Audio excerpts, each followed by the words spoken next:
IndusInd bank के लिए बुरी खबरों का दौर जो है वो नहीं हो रहा है खत्म। अब खबर क्या है, इंडसइंड बैंक की खस्ता हालत क्यों है, किन वजहों से हुई है, पूरा अपडेट लेते हैं। एकता सूरी हमारे साथ है। एकता, जरा बताइए आखिरकार इंडसइंड बैंक में हो क्या रहा है अब, और कौन सी बुरी खबर है जो इसको सता रही है?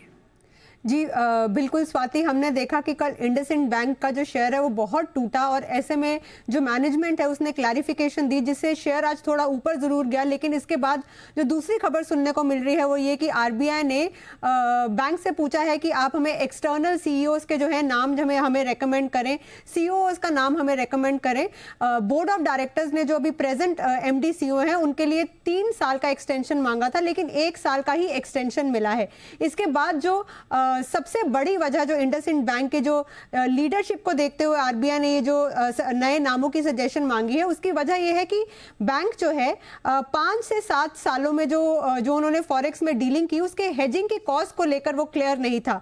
अब येन डेरिवेटिव्स में डील कर रहे थे जहां अगर मुनाफा होता था तो उसे प्रॉफिट की तरह शो करते थे, लेकिन अकाउंट्स में अगर लॉस होता है तो उसमें उसका कोई अकाउंटेबिलिटी नहीं थी। जबकि डेरिवेटिव्स में अगर मुनाफा होता है तो वो नेट वर्थ में जाता है। ऐसे ही अक्टूबर में बैंक को पता चला कि जिस तरह की वो अकाउंटिंग कर रहे हैं उसमें गलतियां हैं, जिस वजह से नेट वर्थ जो है वो 1500 करोड़ के आसपास सफर की है।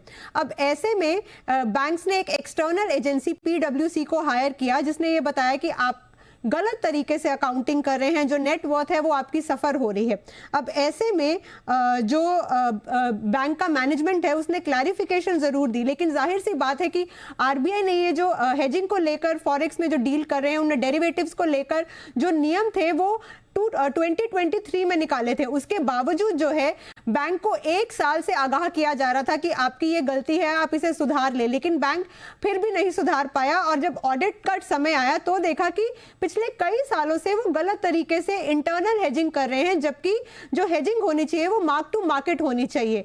अगर आप जो नुकसान सह रहे हैं तो आपको अपनी मार्केट जो प्राइस है उसके हिसाब से आपको हेजिंग करनी चाहिए। ये डेरिवेटिव्स लो इंटरेस्ट जरूर होते हैं, लेकिन यहाँ पर स्वैप कॉस्ट जो होती है वो बहुत हाई होती है, जिस वजह से ये जो अकाउंटिंग की गलती है ये बहुत बड़ी गलती देखने को मिली।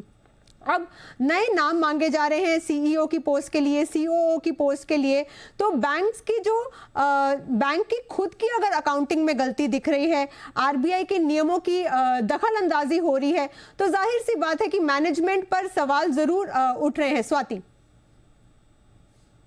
जी, तो बिल्कुल, तो इंडसइंड बैंक में गड़बड़ झाला जो है वो रुकने का नाम नहीं ले रहा है। एक और बुरी खबर के बाद यहाँ पर बहुत बड़ा इंपैक्ट देखने की जो है वो आशंका जताई जा रही है। धन्यवाद करेंगे आपका एकता इस ताजा अपडेट के लिए।